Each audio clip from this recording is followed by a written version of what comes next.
Welcome to the Put On Waivers Media Group, home of the Put On Raiders podcast and the Student Body Right podcast. This is your place for the best breakdowns and the best insight for those who fight on and bleed silver and black. Now, here are your hosts, Dwayne Douglas and Ryan Holmes.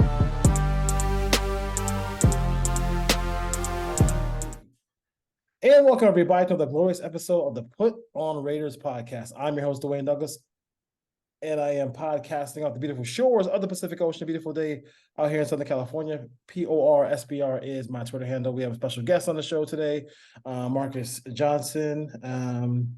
Tape don't lie, all that good stuff. And we're going to break down some of the stuff that happened with the Raiders today.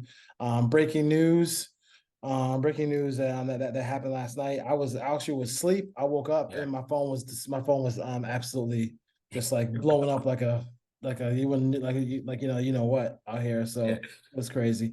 Let's just dive into it. You know him very well. Tape don't lie, and all that good stuff. So what was your first thought about Mark Davis making this move now? Like, I mean, he could have waited, but he just said enough was enough. I thought interesting the story that came out about him after the Packer game, like after a win, he was like, "Yo, what's going on? Why is this team looking like this?" Yeah. It's interesting with Mark. You gotta see how competitive he is. Like, a lot of the Aces players, you bring up the WNBA, a lot of the Aces players, they love him because of how, like, he texts, like, Kelsey Plum's talk about how he texts her, talk about, the great game and things like that. And I think he's a really big players owner. And I think a lot of people, we get into him missing coaches and, it was this big thing and missing GMs. And I feel like he's got to hit on that eventually. I mean, the Raiders have still made the playoffs a couple times under him, and they didn't make the playoffs that much before that. So, he really treats the players really well. And when I found out he had a player meeting on the side with Devontae Adams and Josh Jacobs, you have to know that he did some diving into figure out what's happening in there. Like, why are they sucking? I think he's very interested in that. Because you have to think about it. They have a great facility. I follow Isaac Rochelle on TikTok, man. He makes the plan for the Raiders look like magnificent. He's a good follow. He is a good follow. Yeah, he makes it look so cool, right? Yeah, and they're not a good football team. So it kind of tells, what's going on with the culture. If they can get a good coach in here and with the facilities they have and the things they work and the way they treat the players, I think they can build a football team. So, I mean, it was a smart move by Mark. I think Mark he really did some diving into it and he didn't like what was going on. Because I think it's interesting how many owners would yell at a coach after a win. Yeah, that's a standard. That's a standard. No question about it. No question about it. As bad as the head coach was on the field, the amount of the moves that Dave Ziegler made was even worse. I mean, for a guy who's supposed to be like he was never a hot name. I follow that stuff very, very, very intensely. Like he was never a hot name to be a GM anywhere. So I know where they got that from. He obviously was friends with Josh, nepotism and rules in the NFL, no question about it. But the amount of dead money, all the moves they made, I mean, he was terrible. And you can't find Brian Young. You can't, like, some of these draft picks don't play, and some of these guys play. The ones who play don't play very well. And then you also got people like Britton Brown who on the back of milk cartons. I forgot about it. Is he still in football? Yeah, I'll never let it go because like in my mind, I'll never let it go because my thing is this. One of the easiest positions in football to have a solid backup is running back. And they don't even have a solid backup running back. That's how bad they've been as an organization. I mean, they traded up for Zamir White. And I thought they would like Zamir White because that's what I'm saying. When drafting, they were so predictable. They really were. They were super land some of the drafts. Like people thought I was crazy when they said they're going to take a slot guy in the third round, and they did. It's so predictable what they do over there. So and Dave Ziegler was terrible at free agency. I think actually, I think some of the draft picks, I think they have some potential there. I like Michael Mayer. I see Tyree Wilson getting better on film every single week. He looks faster every single week. Maybe, Antonio Pierce or some of these guys can, get under his ass a little bit and put some fire under him and try to motivate him a little bit. But, the drafts, Dylan Parham's coming all right. They suck at D tackle. I don't know what they watch on D tackle. Yeah, forever. No idea what they see in D tackle because they have missed like 4 of them already, right? I think they cut 2 of them, and then then they got Brian Young. And he's not doing a damn thing. So they can't evaluate D tackles, but it was free agency for me. I mean, first of all, you got with Chandler Jones, where he's on he's at 2 years, $25 million dead cap. I saw that's crazy.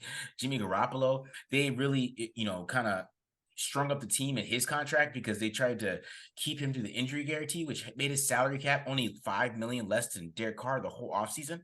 So it's like it was basically pointless to move on for Derek Carr and then pay Jimmy Garoppolo just $5 million less with the same cap hit is ridiculous. So the way they handle the cap, he had no idea what he was doing there, and that's what you got to think when you do the GMs. Like, do they know free agency? Yeah, and handling a salary cap. That is so key to being a GM too. It's just not scouting and being a great drafter. You got to know the salary cap. You got to know how to work it. You got to understand how to work it. Who's the players you need to handle, who you're paying, who you're doing that. And that's what Brett Veach does really good over at Kansas City and those type of guys. They mix it up. They are great free agency guys. And they're great draft guys. And that's what you have to kind of find. You have to find a scout that understands salary cap. Because Mayock was a scout, but they didn't have good draft picks. But Ziegler was like a pure scout, right? But he had no idea to free agency. No idea. Exactly. I mean, even the Niners, they have that dude Prog Marate who does all the number crunching. So John Lynch can say, "Hey, look, we got Chase Young, we got this guy, we got this guy, so we got that guy." So you got to have a cap guy who can really understand it and really dissect that part of it. I think one of my favorite things, and I don't usually like gloat when somebody gets fired, but I thought it was interesting that like they were like pew, and they got Mick Lombardi too. They wasn't playing. Like they were like. They were like, no, they got all the snitches out of there. They got all the snitches out, bro. They said no. So I guess in that meeting with players, they found out that Mick Lombardi was a guy who was just another guy who just was a yes man and really wasn't a guy who the players could actually go to and say, hey, let's stop running all these dig routes. Yeah. So I'm really excited not to see that too much dagger this week. So. My interesting part of Josh McDaniels too is I'm interested in how much hand that he had in the defense and how much the defense changes, because I still feel like since he's a defensive guy and his ego, right? I came up, I was a defensive guy first. I learned offense later. Yeah. Like how much is he telling Patrick Graham what to do? Yep. Right. I was always interested in that because last year when they changed up, they played a lot more man. It's like the Patriots at the end of the year. I felt like Josh McDaniels was calling defense, and it was really Patrick Graham. And I still feel it that way a little bit. So I wonder how the defense changes, how Antonio Pierce and those guys mix up the scheme a little bit, just look more about like what Patrick Graham did in New York, because we really didn't see too much of what Patrick Graham did in New York on the Raiders, right? Not too much mixing it up. There's not too much changing up coverages. I'm talking to Nick Filato about that this week. He's a Giants guy, ready to get to talk to him. And I'm kind of deep dive and what the difference is when he watches Patrick Graham now and before. Is it similar? And I bet there's a difference because I really feel like Josh McDaniels has a hand in there. So, him just being out of here, I think is just having that control freak who treats players like he treats them terribly, bro. Let's keep it real. He treats players terribly. And what he did to all these guys, all the stories are coming out now. They're all crazy to me. Yeah.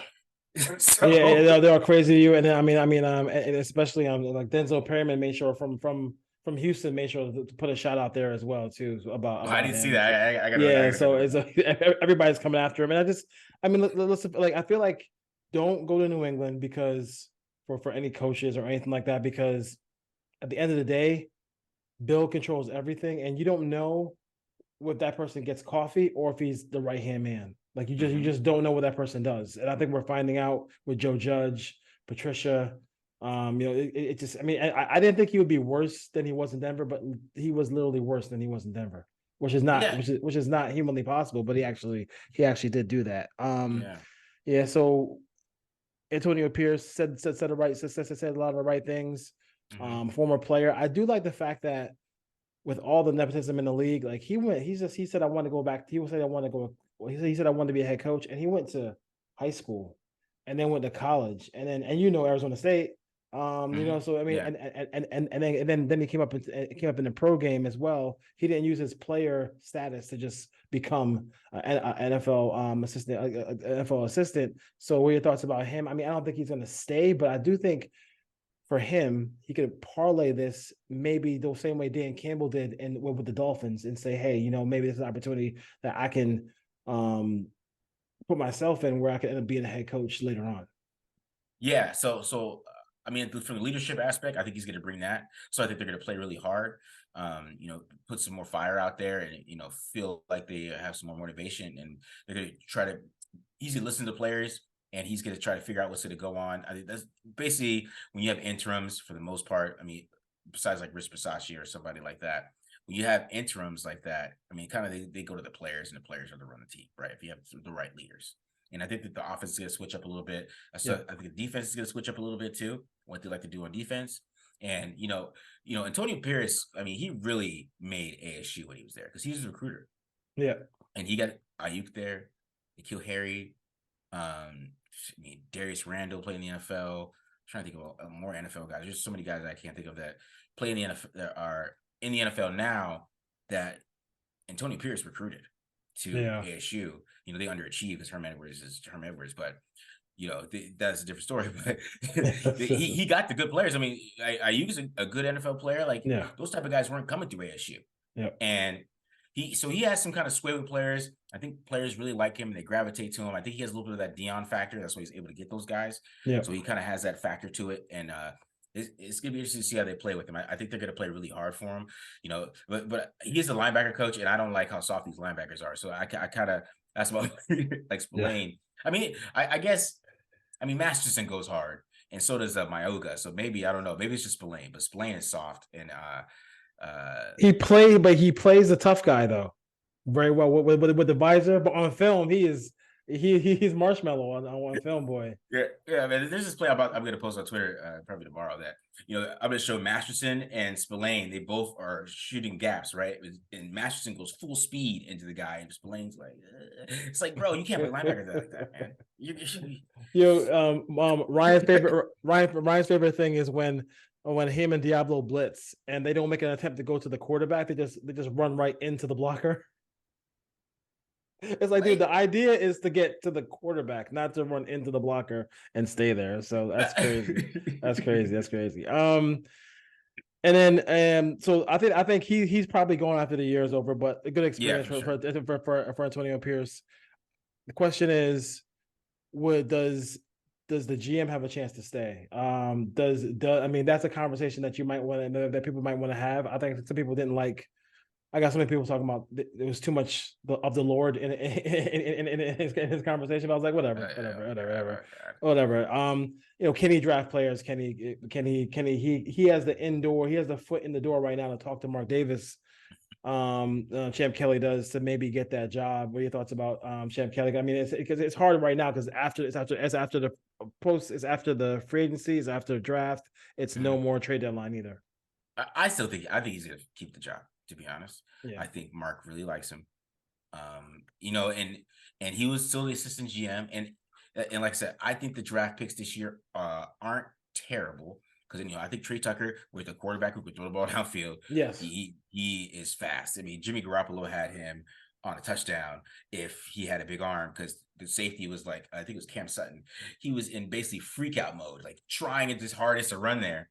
And Tucker has this like acceleration that it just when he jumps out on tape, he just goes right. Yeah. So Michael Mayer, I think Michael Mayer is getting better every week. He as a blocker. I mean, they only have him blocking for some reason, so I don't understand that. And the game that he started, he had 75 yards. Don't get it. And then Tyree Wilson gets better every week. So I think he had a little bit of say on some of those draft picks. Yeah. So I think that kind of gives me a little bit of what I would say potential with him. I think there's something there, and I think Mark really likes him, and I think he's going to give him a chance. I really do. It's all about free agency with these guys, man. I feel like free agency is going to be big. They got to figure out how to get this because, like I said, they got the facilities, they got the food, they got the planes. Like, get these guys here, and figure out how to do that. I mean, they could land some big guys, I think. Just based on the facilities and how Mark treats the players and those things, you can get some guy that doesn't really, care. They're not going to have a big winner, but you can get some guys like worth 20 million that doesn't care about winning. He just wants to get paid and loves the facilities. I mean, you can find a guy like that. No question about it. I would say this too, and we always say that I always say this on the show. You're either a Super Bowl contender or you have your future quarterback on the roster. Raiders don't have either.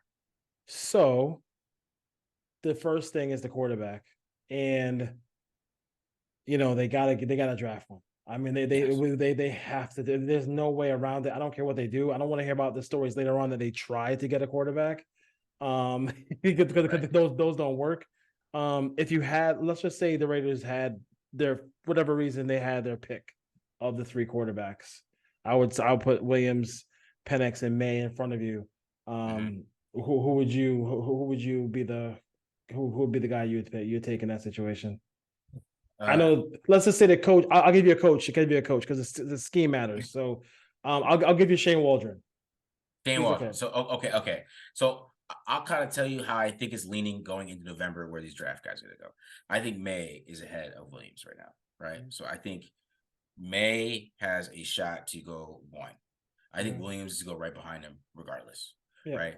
So it depends on how aggressive they are. If they feel like they get up to 1, which I think they should, because like I said, if you got Adams and you keep these guys and you just keep the core guys that they signed for 3 years for some damn reason, and you keep those guys, right? And you bring that core back, you could, just saying you had the draft picks last year, we got some pieces there. If those guys can grow, you can jump up and try to get somebody, right? And I think you got to look at May and Williams, but you got to figure out the scheme. I think Williams is going to be more, a little bit more of a project that people think. I think he has an NFL adjustment. I got to go for. I'm not the greatest player on the field at all times. To being like that's fair. That's fair. That's fair. Because that's how he that plays. Is fair. And that's how Lincoln Riley coaches, right? That's fair. He is. He's the best player in college football every time he touches the field. And he can approach college football that way. And I agree with that. He is, but he's going to come to the NFL and he's got to learn to play NFL quarterback a little bit. So he's not going to be able to do some of the stuff he does. He's going to get away with it because he's so talented and he has the craziest arm I've ever seen. So he's such a big arm quarterback. He just got to learn to play NFL quarterback, which that's going to be on him to do that. But if he could do it, he's going to be way better than May. So the ceiling is going to be it's going to be ridiculous. Yeah, no question about that. Right? No question about he's that. going to be able to do both. Like he's going to be like a Patrick Mahomes type player, which May can do things like that, but May's more like a Justin Herbert to me. I feel like he's more of a Herbert guy, and that's why I think guys are going to start to like him. And then Williams, he's just a personality too. He's he paints his nails, all those things is going to fall off. Penix, I will say, I wouldn't put Penix at 3 yet. I think Penix is a second round guy. That's a guy like if the Raiders do we can't get a guy, they get him though like early in the second round, right? Because he's a big arm quarterback. I think he could play. I think he could be an NFL quarterback. Yeah. I just don't know what his ceiling is. He's 6'3" too. Yeah, he's good size, good arm, big arm actually, a really big arm. It's just the accuracy is just so hit and miss for me, man. I have a breakdown on my membership. I might cut it up a little bit and post it for people, but he was just missing some throws. He shouldn't miss, and then he would just make an amazing throw. So those type of guys to me are second round guys because he's going to need some development with mechanics. He's going to need some time to kind of figure out NFL timing a little bit too. So, I got to watch some of these guys because before I start ranking them, because I saw Dane Brugler as JJ McCarthy 3. Yes, I saw that. I was like, I don't know. I know about that one. And then Carson Beck is coming out of where from the Georgia guy. He made free throws to come. No, he's crazy. He's crazy. He throws 2 passes to Bowers, who goes 80 yards, and he's an NFL player. No, he's not an NFL player. Let's get out of here with that. That's ridiculous. Good insight there. I mean, I'm probably gonna debating on going to the game this weekend. I think I might just go just to see Penix and Williams on the same field, go back to back. The way those two teams play, the way those two teams play defense, it'll be 74-71 somebody. As far as the thing, Alice Grinch, thank you for back to back no playoff for USC. I appreciate it. So as far as next steps, head coaching wise. I know you probably have articles coming out on Silver and Black, whatever, and everything like that coming out. But who would you say would be a guy who I think Ben Johnson will have a pick of his whatever job he wants. Mm-hmm. If the Lions continue, but who will be your guy? A couple guys who you like, and would Eric Bieniemy be on that list?